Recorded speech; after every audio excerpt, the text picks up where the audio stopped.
Hello everyone, thanks for joining us today. And my name is Julani Ahmad Nasirwala, and I will be the moderator for this breakout room. Before we begin, I would just like to take a minute to go over some ground rules to ensure all our presenters and guests have a positive and educational experience. Firstly, we ask that anyone who is not presenting to keep their camera and mic off during the presentation.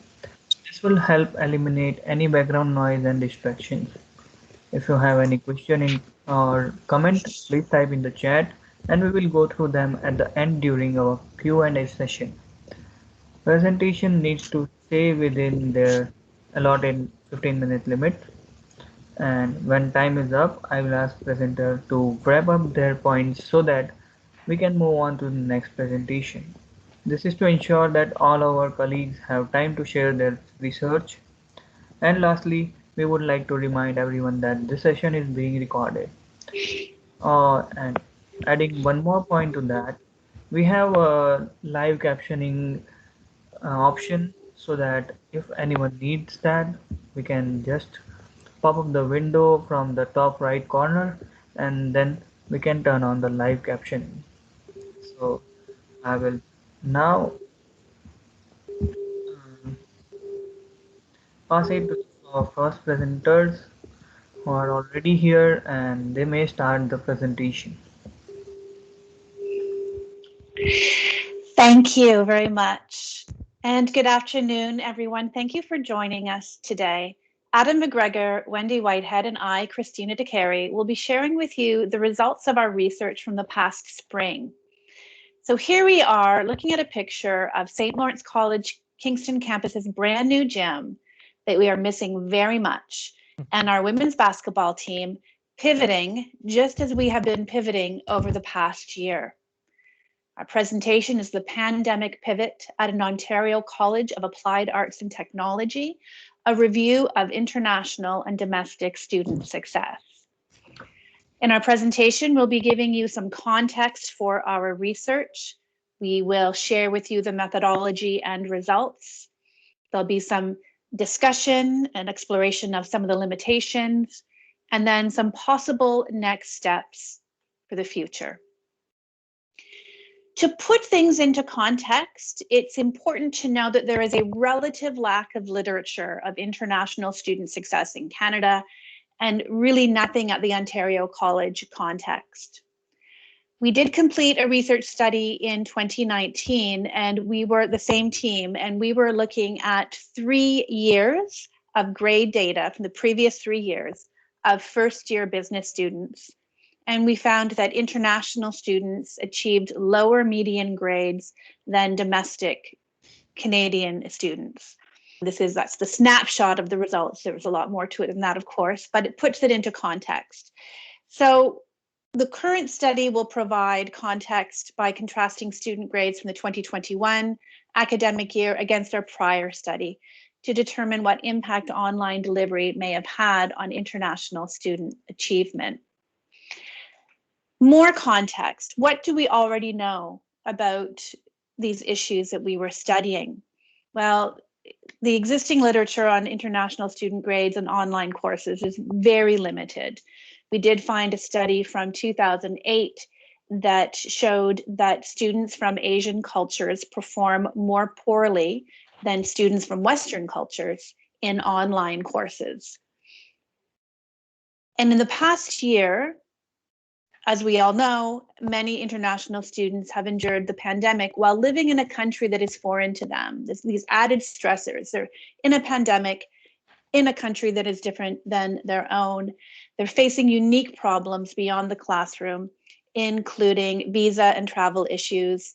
And further, they're facing uncertainty over their immigration process post-graduation.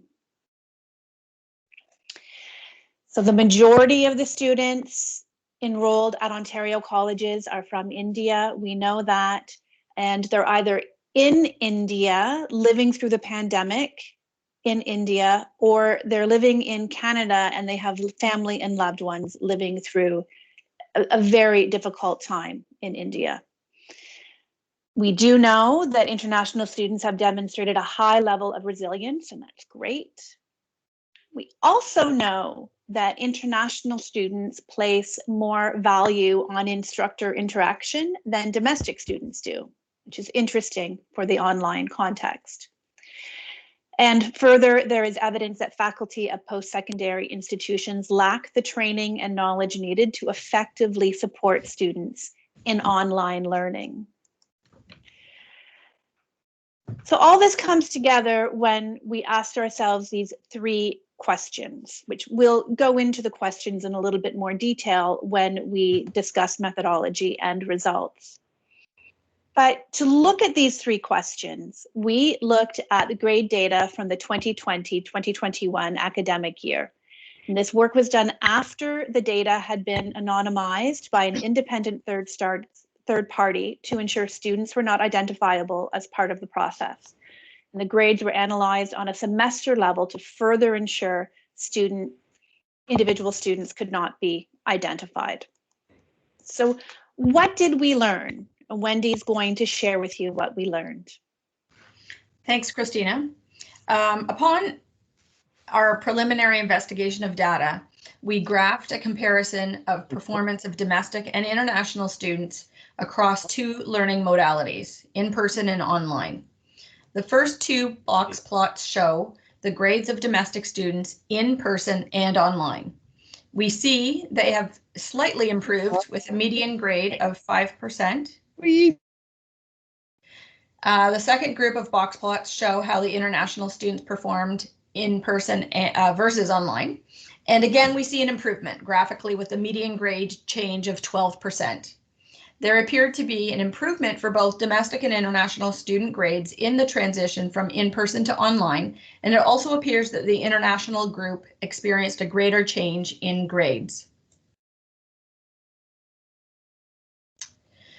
We decided to test the notion that our student grades had improved when transitioning from in-person to an online delivery, regardless of whether they were domestic or international.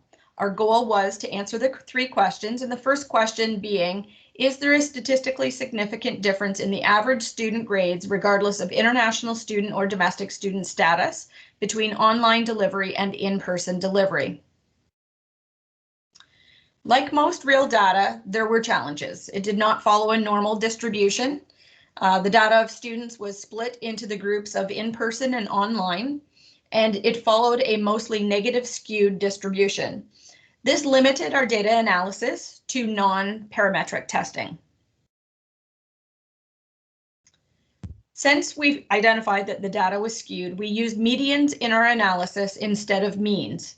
A Mann-Whitney test was performed to answer our question regarding a difference in median grades between online and in-person. The hypothesis was rejected, and we concluded that there was a difference in the median grades between the learning of in-person and online.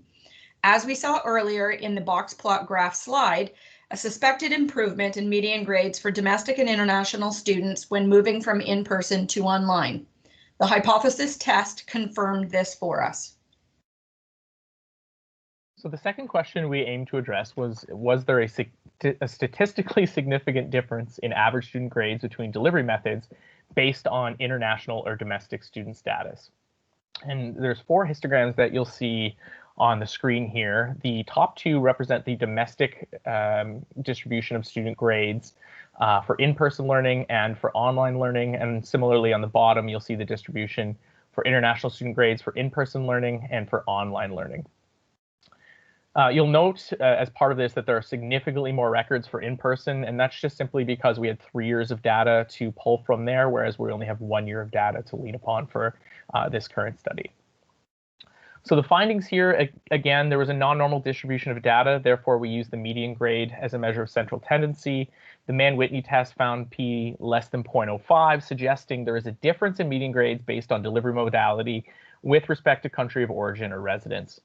Confidence intervals from the data set and the data analysis demonstrated international students actually had a greater grade improvement than domestic students in online delivery as compared to the in-person classroom.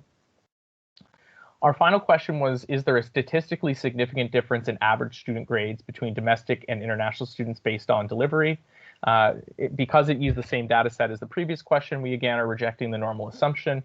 The Mann-Whitney test this time again found p less than 0.05. Therefore, both delivery methods show a statistically significant difference between domestic and international student grades.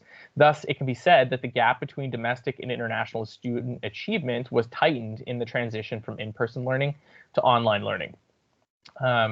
So within the data set studied, we did note, obviously, an improvement in median grades for both international and domestic students when comparing the 2020-2021 academic year, which was completely online, against the 2015 through 2018 academic years, which were delivered entirely in person. So preliminarily, this indicates positive efficacy for online delivery for both domestic and international students, but we really want to make sure that that we emphasize that this study should serve as a foundation for further research because of the lack of context that we have at this time. So some of the limitations that we identified that you might have been thinking about as well was, or you might have experienced, frankly, in the past year, were academic expectations lower, perhaps, during the global pandemic when the online learning that was studied occurred? I think a lot of people took some different approaches to how they teach or how they assess in light of the situation that the world was in, or is in, I should say. Was the emphasis of a pedagogy of caring that sort of permeated post-secondary teaching in the past year, did that influence how faculty approached teaching and assessment during this pandemic? And can we expect this to continue as we exit the pandemic and continue to teach online or in person, depending on what your institution is doing?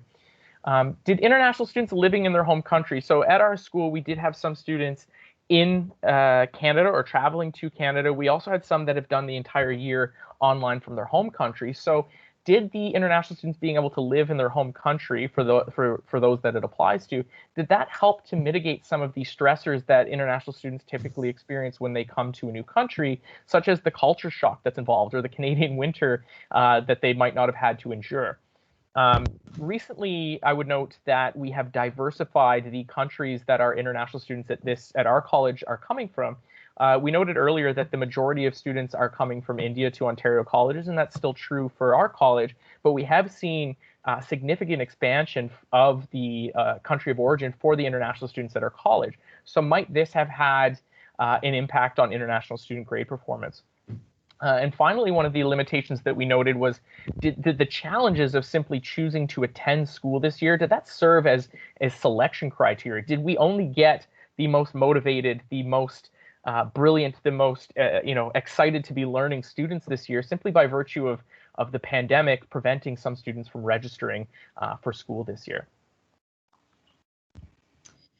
Thanks, Adam. As Adam has identified, it's been a long but exciting journey since our initial study began in 2018. And during this time, the three of us feel that we've fundamentally changed as professors.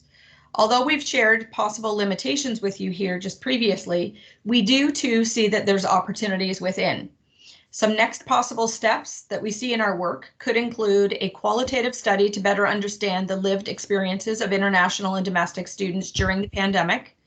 Secondly, a longitudinal study of students and their success in the labor market. And lastly, a course level analysis to determine if some courses might be better suited to online delivery than others. We'd like to thank you for your time and interest today in our presentation. We're excited about the progress that we've made in this area and look forward to the next steps, and hope to be able to have some time at the end of our session today to have a further chat about our points. Thanks very much. Thank you. Thank you. Yeah, thank you for the presentation. And after we complete with all of the presenters, we will be having a Q&A session. And there, if anyone have a question, so they can ask that. So now we will move on with our second presenter. I think she haven't arrived yet, so we can continue with our third presenter, who is present here, I think. Yes, yeah, I'm here. I'm the third one, so I could go ahead if you like. If you're comfortable with starting right now, you can start. Sure. I'm just gonna try and share my screen. Okay. Okay, perfect.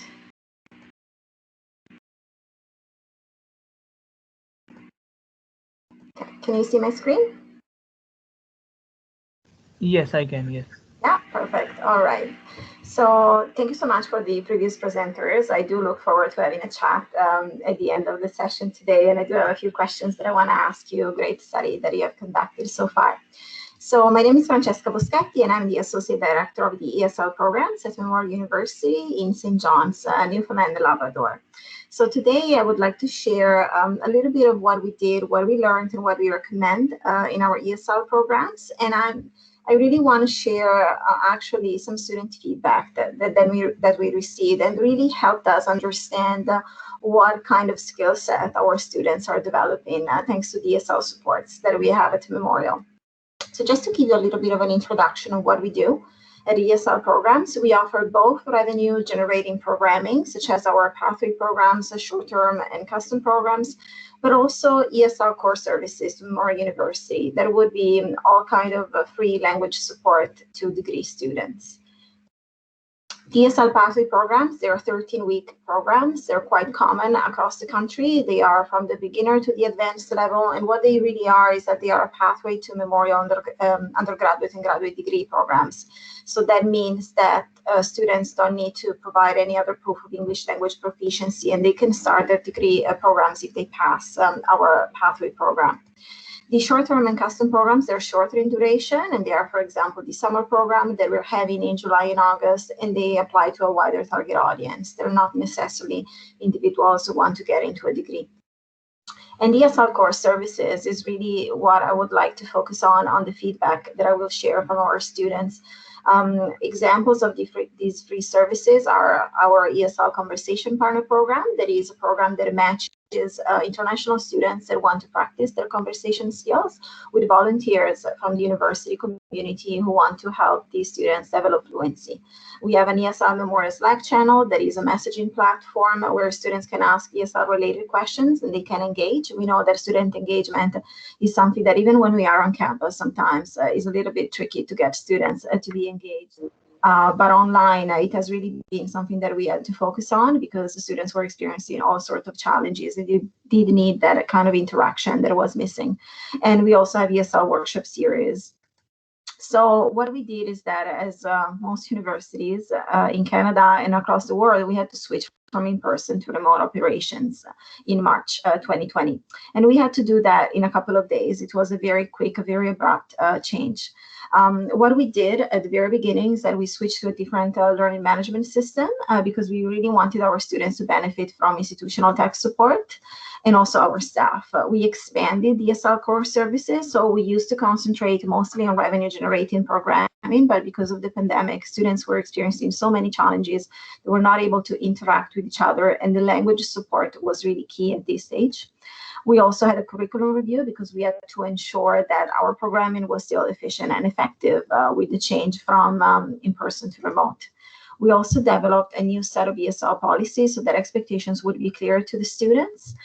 And we reactivated the ESL Conversation Partner Program. When it was relaunched, we actually had an 1,800% increase in participants. So that really tells you that there was a gap there. And we also launched an institutional language assessment. We also decided to increase the number of student staff that we had, and that was both to help our undergraduate and graduate students develop skills and also to provide extra support that was peer support, these students enrolled in our language programs. What we learned is that both on the staff side and on the student side is that there was a real need for professional development because the world was looking really different and online learning was really different than being on campus.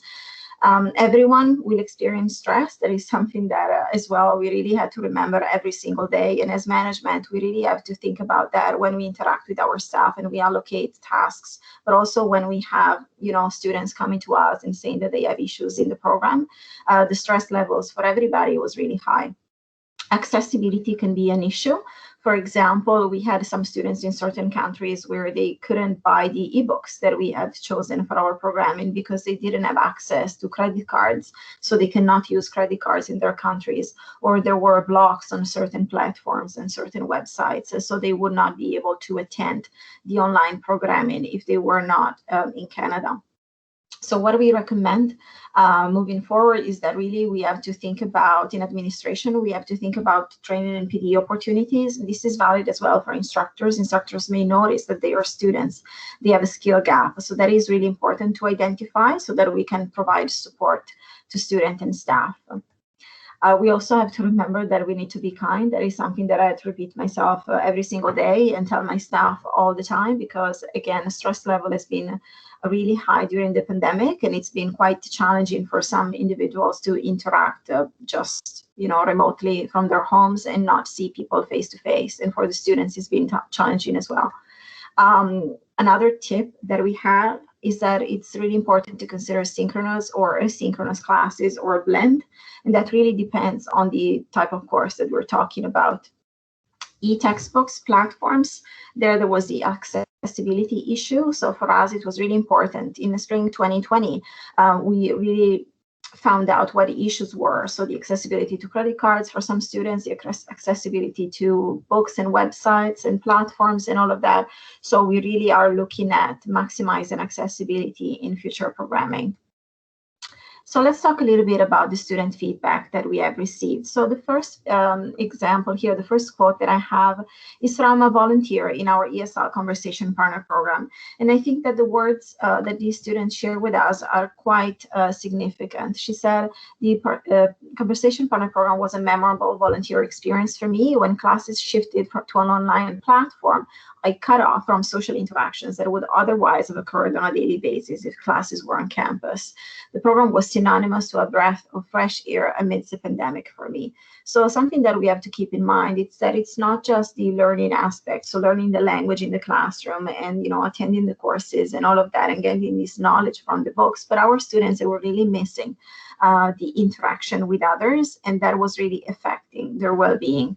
So it is really important to be able to provide students with these opportunities for volunteering because they were really missing. And for them, it's also helpful to develop the skill set they will need when they will be applying for jobs when they graduate.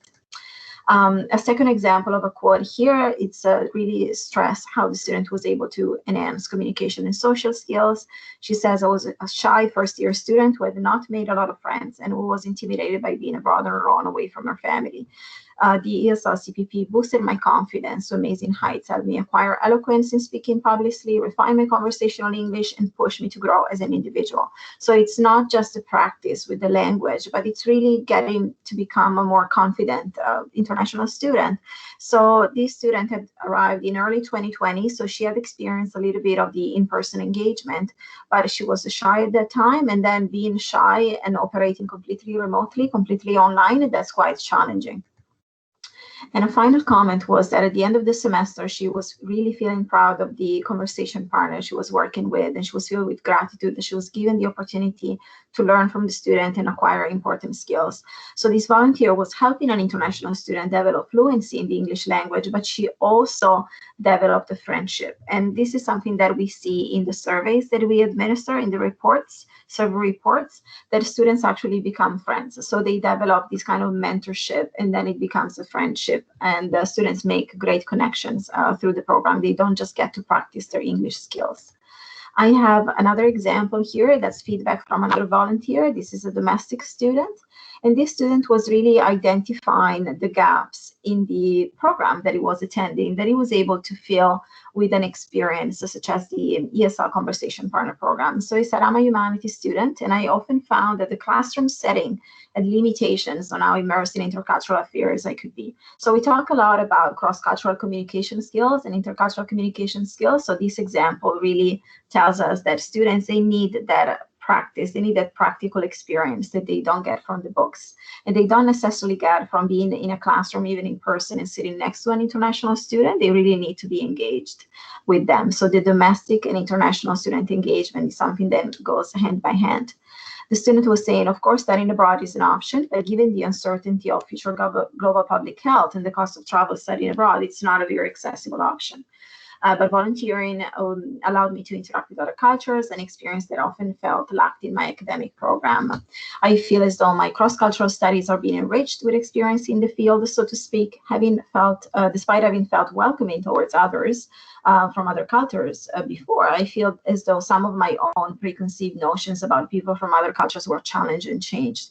And I feel very grateful to have had this experience. So here we're really getting that the student was developing an excellent skill set, and the implicit bias that he may have had when it comes to students that he may have considered other really changed, and he was able to tweak that. We have another example in which he was recommending the program for students from all kinds of fields, which is really telling you that it shouldn't be just humanities students or, you know, people interested in having a career with that deals with international individuals, but really anyone from any field here was identified by this volunteer as someone who may benefit from this experience. And then we also had a little bit of self-reflection from the volunteer here. He said, someone who has sometimes found it difficult to explain things on the spot, this experience also afforded me to learn how to be more precise when communicating with other people. I found that when speaking face-to-face with others, native Anglophones or otherwise, I've been able to listen more attentively to what is being communicated and to structure my thoughts and opinions to make communication more clear or to be phrased better where any further clarification is needed. I also feel as though it has helped me better understand the art of small talk. So this really tells you that this volunteer is a domestic student who thought it was going to try and help an international student develop their English fluency, actually improved his own communication skills. And this self-reflection is really important, I feel, because students are really analyzing the kind of skill set that they're practicing. And we have another experience here where basically I'm just summarizing it for you. The person was saying that it was very hard when it was in person at the university to have any kind of volunteer experience. So I was hoping that a virtual experience would be something that is possible in the future as well. And then I have some really nice quotes from a student who was involved in all of our programming. So this was an ESL Pathway Program student who was participating in all the workshops, all the social events, and also in the Conversation Partner Program. And here we really have a comparison between living abroad and living in Canada and conducting, you know, a program in a language, being immersed in the language. So the student said, in Chinese daily life, English is rarely present in our lives. Given that I attended a master program abroad, this caused me a lot of problems when organizing my English. So the student is really thinking about organizing his thoughts in the second language in his head and saying, therefore, if you would like to use English more smoothly, I must establish an English logic to organize the language well. Otherwise, the English I use is a very incomprehensible language at times. So the student is recognizing there are some limitations that come with not being immersed in the language. Then he said, because of the pandemic, I cannot live in a society where English is the dominant language, and the Conversation Partner Program has ensured that I can build my English logic well in a society where English is not the dominant language. In this respect, I think the CPP has been a great success. So you can see that this student, there was a lower intermediate student, actually even providing the quotes as really enhanced his English writing. And this was just by, you know, being involved in online activities. And for some students that they tend to prefer being immersed in the language, this is really important. Then we had from the same student some feedback about workshops and sociocultural events. The student was saying, I'm going to group these together because they're very much aligned in my mind, and said, both have been extremely helpful in my understanding of everyday learning and life in Canada. They gave me an understanding of the real Canada. So this student never arrived in Canada, hasn't arrived in Canada yet because of the pandemic, but he really felt that through this programming, he was able to experience what life is in Canada, and that is really fantastic. And a final comment. This student was actually with us for 2 semesters, and then he started his undergraduate degree. And he said these 2 semesters in the program, that is our pathway program, so an intensive program, taught me a lot about the local culture and English language skills, including how to write in a variety of practical and academic styles. I believe this will be extremely helpful to my future success in my master's degree and my life in Canada. So one of the main challenges that students were really considering when they were deciding if they actually wanted to take an ESL program remotely was that they were not really sure if not being in Canada would have been attending a program online and not being here would have actually helped them with the language and getting adjusted to the environment. So examples such as this really give us confidence to say that, yes, the students, they can actually get used to the environment, the academic environment, the social environment, if we actually add to the, just the classes, some kind of peripheral learning that they can get through the social interaction and engagement in workshops and social cultural events and volunteering opportunities like the Conversation Partner Program. So that was all for me. I'm just going to try to stop sharing here. There you go. Perfect. Thanks, everybody.